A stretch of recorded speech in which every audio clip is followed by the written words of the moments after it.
इस वीडियो में डिस्कस करेंगे लोड लाइन और क्यू पॉइंट या क्वेसेंट पॉइंट। सबसे पहले देखेंगे लोड लाइन क्या होती है और ये लाइन हम आउटपुट करैक्टरिस्टिक पर किस तरीके से ड्रॉ करेंगे, उसे ड्रॉ करके दिखाएंगे।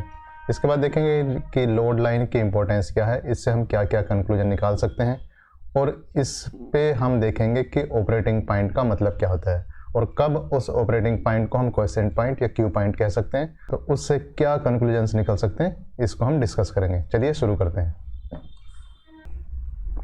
तो लोड लाइन को समझने के लिए हमें पहले कॉमन इमीटर कॉन्फ़िगरेशन में आउटपुट करैक्टरिस्टिक खींचेंगे। तो कॉमन इमीटर कॉन्फ़िगरेशन लेते हैं और अगर हम ट्रांजिस्टर को पीएनपी लेंगे तो हम कुछ इस तरह का डायग्राम बनाएंगे। कॉमन इमीटर का मतलब इमीटर को नीचे कॉमन लेंगे और ये पीएनपी का मतलब है एरो अंदर की तरफ। तो ये आपका क्या हो गया, ये बेस हुआ, और ये क्या हुआ, ये हुआ कलेक्टर, और ये क्या है, ये है इमीटर। जो कॉमन इमीटर कॉन्फ़िगरेशन में अगर हम आउटपुट करैक्टरिस्टिक खींचेंगे तो बेस करंट को फिक्स करेंगे। इसका मतलब यहाँ हमें बेस करंट को मेजर करने के लिए हम यहाँ लिख देंगे IB, मतलब एक माइक्रो एमीटर यहाँ लगा देंगे। इसके बाद देखिए यहाँ एक या तो पावर सप्लाई के अंदर ही एक रियोस्टेट होगा या कह सकते हैं वेरिएबल पावर सप्लाई होगी, या हम अलग से एक रेजिस्टेंस लगाएंगे तो ये पावर सप्लाई के साथ है। इसके लिए हम जो बेस इमीटर जंक्शन है उसको फॉरवर्ड बायस करेंगे। अब ये PNP है, इसका मतलब P है, ये N है, ये P है, तो P इस तरफ है तो इस तरफ हम पॉजिटिव रखेंगे, इसका मतलब ऊपर हम नेगेटिव करेंगे। इस रेजिस्टेंस को हम कह सकते हैं कि ये इनपुट सर्किट पर लगा हुआ रेजिस्टेंस है, या इसे हम RI कह सकते हैं। ये सप्लाई आपकी बेस पर लगी हुई है तो इसे हम कह सकते हैं VBB। ऐसे ही हम आउटपुट का सर्किट बनाएंगे। आउटपुट का सर्किट देखिए इस तरीके से होगा कि हमने यहाँ पर एक रेजिस्टेंस होगा, या तो ये रेजिस्टेंस पावर सप्लाई के अंदर ही है और नहीं तो हम बाहर से लगाएंगे। ये कलेक्टर पर लगा हुआ रेजिस्टेंस है, कलेक्टर को P है कलेक्टर, तो हम P को नेगेटिव देंगे ताकि ये रिवर्स बायस हो सके, और यहाँ इस ढंग से सर्किट को कंप्लीट कर देंगे। ये सप्लाई कलेक्टर पर लगी हुई है, इसे कह देंगे VCC कह देंगे। ये जो रेजिस्टेंस है ये आउटपुट पर है, या कह सकते हैं ये रेजिस्टेंस कलेक्टर पर लगा हुआ है, इसे हम RC कह सकते हैं। और ये एक्चुअली अगर ये यहाँ रेजिस्टेंस नहीं है या आप जितना लगाना चाह रहे हैं उससे कम इसमें लगा हुआ है तो अलग से आप रेजिस्टेंस इसमें लगा सकते हैं। इसे ही हम क्या करेंगे, लोड रेजिस्टेंस कहेंगे। तो यहाँ इस तरीके से यहाँ तक की जो वोल्टेज नापने के लिए यहाँ हम एक वोल्ट मीटर लगा देंगे, उसे हम कह देंगे क्या, VCE। इसका प्लस इस तरफ लेंगे और माइनस इस तरफ लेंगे। अब हमें IC भी मेजर करना है तो यहाँ एक लगा देंगे मीटर। तो कलेक्टर करंट मेजर करने के लिए यहाँ एक मीटर लगा देंगे, अमीटर, उसे हम कहेंगे IC। तो IC जो कि मिली एम्पेयर में करंट को मेजर करेगा। अब देखिए ये जो इसके करैक्टरिस्टिक्स हैं इसे ड्रॉ करते हैं। अब देखिए सबसे पहला काम है आउटपुट करैक्टरिस्टिक को ड्रॉ करना। तो पहले एक वीडियो में हम शो कर चुके हैं कि इसकी आउटपुट करैक्टरिस्टिक किस ढंग की होंगी। तो देखिए यहाँ पर इसकी आउटपुट करैक्टरिस्टिक बनाते हैं। आउटपुट करैक्टरिस्टिक का मतलब output voltage, output current. Output voltage है VCE और आउटपुट करंट है आपकी IC। तो ये आउटपुट करैक्टरिस्टिक कुछ इस तरीके से आती हैं, जो कि अगर आपने पहले एक वीडियो नहीं देखा है तो उसे देख लें। तो ये जो अलग अलग मैं बना रहा हूँ ये अलग अलग एक्चुअली अलग अलग बेस वैल्यू के लिए। सबसे कम बेस वैल्यू के लिए हम कह सकते हैं कि IB = 0 है। उससे ज़्यादा बेस वैल्यू फिक्स करेंगे तो ये IB1 कह सकता हूँ, उसके बाद IB2 कह सकता हूँ, इसके बाद ये IB3 कह सकता हूँ, और इसके बाद ये IB4 कह सकता हूँ। तो ये आउटपुट करैक्टरिस्टिक हुई। VCE IC का ग्राफ है जब आपने IB को फिक्स कर रखा है। अब देखिए यहाँ पर हम इसे क्वांटिटेटिवली लेंगे। क्वांटिटेटिवली मतलब ये जो सर्किट है इसके आउटपुट की इक्वेशन देखेंगे। तो अगर देखिए यहाँ सर्किट है, इस सर्किट को हम क्या करते हैं, दोबारा से बनाते हैं। तो यहाँ बना देते हैं सर्किट को।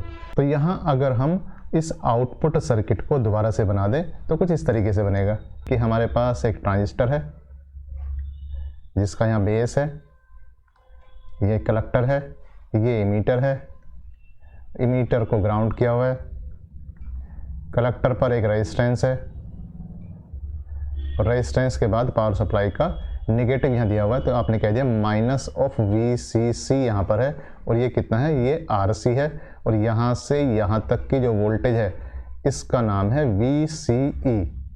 इसके अलावा देखिए इसमें एक करंट फ्लो हो रहा है जिसे मैं कह रहा हूँ कितना IC ये करंट है IC कलेक्टर करंट। इसका मतलब क्या हुआ, यहाँ देखिए अगर मैं कहूँ कि यहाँ से यहाँ तक जो वोल्टेज है वो कितनी है, वो है टोटल वोल्टेज है VCC।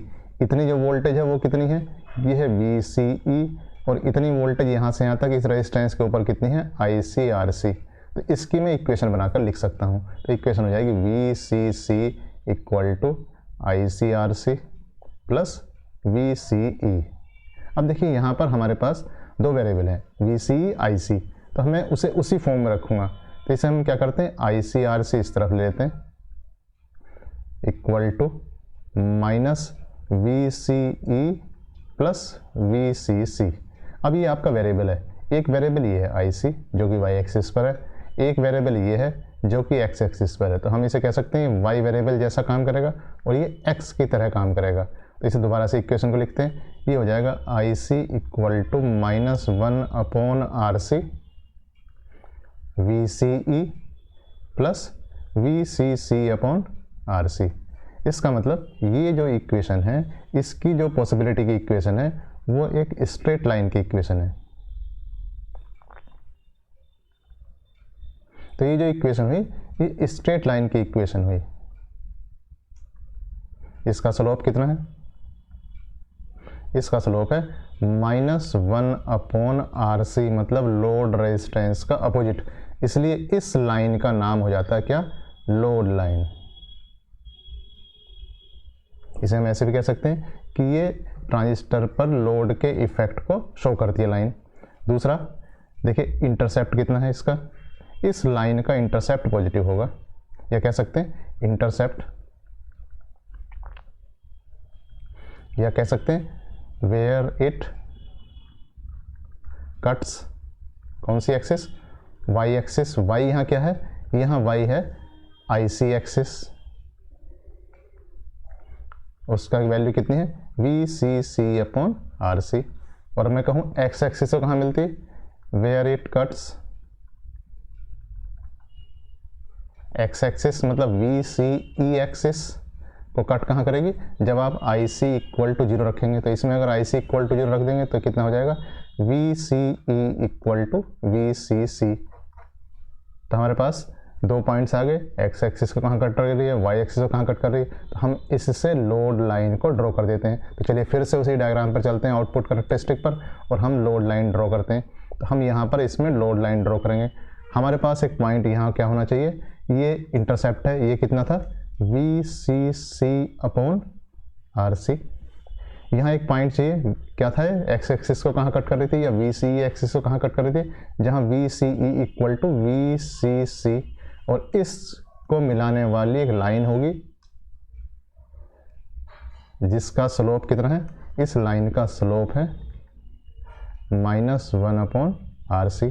तो RC की वैल्यू जितनी ज़्यादा होगी उतना स्लोप कम होगा, लाइन खड़ी होगी, और RC की वैल्यू जितनी कम होगी उतनी लाइन ये तिरछी होगी, या कह सकते हैं कम स्लोप वाली होगी। अब देखिए ये जो पूरा सर्किट है, इसमें इस लाइन पर आने वाले पॉइंट्स ही इस सर्किट में आ सकते हैं।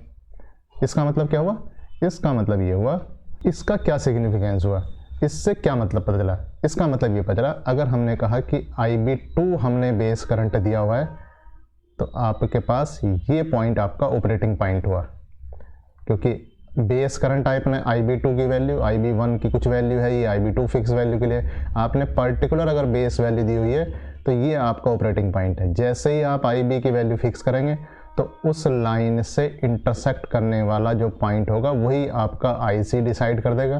तो यहाँ आपको IC मिल जाएगा, और ये इसके करस्पॉन्डिंग नीचे को आपको क्या मिल जाएगा, VCE मिल जाएगा। इसका मतलब क्या हुआ, यहाँ जो लाइन ये कट करेगी उससे आपको IC VCE की वैल्यू मिल जाएगी। लेकिन अगर आपने इसी लोड रेजिस्टेंस के लिए डिफरेंट आपने बेस की वैल्यू दी है, अगर आपने बेस की वैल्यू कितनी दी है, बेस की वैल्यू IB1 दे रखी है करंट, तो आपके पास IC इतना होगा और VCE आपके पास इतना होगा। मतलब इस लोड लाइन को जो आउटपुट कैरेक्टरिस्टिक कर्व जहाँ कट करेगा वो उसका ऑपरेटिंग पॉइंट होगा। तो ये क्या हुआ, ये आपका ऑपरेटिंग पॉइंट हुआ।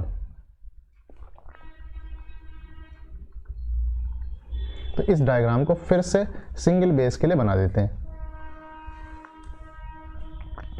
तो इस तरीके से कह सकते हैं कि हमारे पास एक करैक्टरिस्टिक कर्व है आउटपुट, जिसमें IB की वैल्यू फिक्स है। तो हमने पर्टिकुलर IB की वैल्यू के लिए ग्राफ बनाया। हमने कहा ये IB की वैल्यू के लिए है, किसी IB की वैल्यू के लिए, कोई भी IB की वैल्यू हो सकती है ग्रेटर देन 0। और यहाँ हमने क्या बनाया, ये IC था इस तरफ, और इस तरफ क्या है, VCE है। इसी डायग्राम पर हमने क्या बना दी, लोड लाइन बना दी। तो लोड लाइन कहाँ से कहाँ तक जाएगी, ये पॉइंट होगा VCC, और ये जो पॉइंट होगा, इस पॉइंट का नाम कितना होगा, VCC/RC।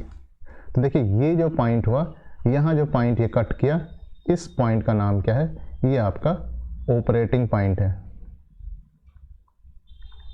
मतलब जिस पॉइंट पर इस समय वो ट्रांजिस्टर ऑपरेट हो रहा है, और इसके करस्पॉन्डिंग आप IC करेंगे तो इस समय उसमें इतनी कलेक्टर करंट है, और इसको नीचे ले जाएंगे तो इस समय इस पर इतनी कलेक्टर इमीटर वोल्टेज या VCE है। अब देखिए यहाँ पर दो केसेस हो सकते हैं, without input signal and with AC input.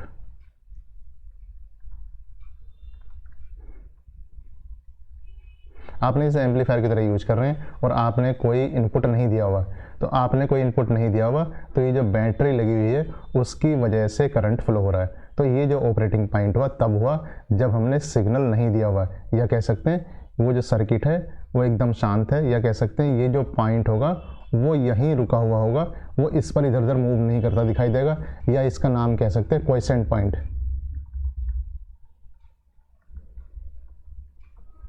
या इसे हम कह सकते हैं ये क्या हो जाएगा, इस पॉइंट का नाम होगा Q पॉइंट। तो Q पॉइंट एक्चुअली वो ऑपरेटिंग पॉइंट है जब सिग्नल नहीं लगा हुआ है। और ऑपरेटिंग पॉइंट का मतलब है कि वो जो लोड लाइन है वो आउटपुट करैक्टरिस्टिक को कहाँ कट कर रही है, उसे हम ऑपरेटिंग पॉइंट करेंगे। और उस ऑपरेटिंग पॉइंट के वो वैल्यू जहाँ पर इनपुट सिग्नल नहीं है उसे हम क्वाइसेंट पॉइंट या Q पॉइंट कहेंगे। अब देखिए क्या होगा, आपने AC इनपुट सिग्नल दिया तो क्या होगा। अब देखिए अगर आपने AC इनपुट सिग्नल अप्लाई कर दिया है तो पहले से ही वहाँ पर बैटरी लगी हुई है, तो आपने उसके साथ साथ क्या किया, एक AC इनपुट सिग्नल वहाँ पर अप्लाई कर दिया है। तो जो बैटरी पहले थी उसमें इतनी AC प्लस हो जाएगी, तो कह सकते हैं बेस करंट इंक्रीज हो जाएगी। जब आपने कहा कि बेस करंट इंक्रीज हो जाएगी तो ये वाला बेस करंट वाला ग्राफ नहीं होगा, ये ग्राफ कोई दूसरा ग्राफ आ जाएगा। तो दूसरा ग्राफ आ गया, मान लीजिए आपने कहा कि ये पर्टिकुलर इंक्रीज होने वाला ग्राफ IB2 है कोई ये, इसका मतलब, तो इसका मतलब है अब ये Q पॉइंट नहीं रहा, अभी से हम ऑपरेटिंग पॉइंट कहेंगे। ऑपरेटिंग पॉइंट अपने ओरिजिनल जगह से खिसक कर कहाँ गया, वो यहाँ पर आ गया, यानी कि इस तरफ ये खिसक गया और ये पॉइंट यहाँ पर पहुँच गया। अब आपने सिग्नल को नेगेटिव दिया, तो नेगेटिव देने से बेस करंट डिक्रीज होगा, तो आपके पास ये वाला ग्राफ आ जाएगा नीचे से। तो आप इसे कह देंगे IB1 आ जाएगा, तो ऑपरेटिंग पॉइंट यहाँ हो जाएगा। आप सिग्नल को ऐसे देते चले जाएंगे, इसका मतलब ऑपरेटिंग पॉइंट यहाँ ऐसे ऑक्सीलेट करता चला जाएगा। और कलेक्टर करंट यहाँ इसे खींचे लाइन, कलेक्टर करंट इतनी रेंज में ऑक्सीलेट करेगी, और जो आउटपुट वोल्टेज है VCE वो यहाँ इतनी रेंज में यहाँ से यहाँ तक ऑक्सीलेट करेगी। तो हमारे पास सारी चीज़ें दिखाई दे रही हैं। अगर आपने इनपुट सिग्नल को बढ़ाएंगे तो यहाँ से यहाँ तक पहुँच जाएगा, और इनपुट सिग्नल को बढ़ाएंगे तो यहाँ से यहाँ तक पहुँच जाएगा। मतलब एक लिमिट क्रॉस करना शुरू कर देगा, या कह सकते हैं सैचुरेशन रीजन और कट ऑफ रीजन में जा सकता है। तो ये लिमिट बताएगा कहाँ तक ये सैचुरेशन रीजन में जा सकता है, कहाँ तक ये कट ऑफ रीजन में जा सकता है, तो ये Q पॉइंट बताएगा। और आप देखिए अगर आपने इनिशियली Q पॉइंट यहाँ रख दिया है तो जैसे ही आप सिग्नल देंगे इधर वाले पोर्शन में ये कट ऑफ में चला जाएगा। इसका मतलब अगर हम इसमें एम्पलीफायर बना रहे हैं तो Q पॉइंट को आप कहाँ रखेंगे, middle of the load line रखेंगे। तो एम्पलीफायर बनाने के लिए हम Q पॉइंट को अक्सर क्या करते हैं, लोड लाइन के बीच में रखते हैं। और अगर हम गेट बना रहे हैं तो Q पॉइंट आपका यहाँ होना चाहिए या यहाँ होना चाहिए, यानी कह सकते हैं कट ऑफ रीजन या सैचुरेशन रीजन में होना चाहिए। तो इस तरीके से हम Q पॉइंट लोड लाइन को एक्सप्लेन कर सकते हैं। Thank you.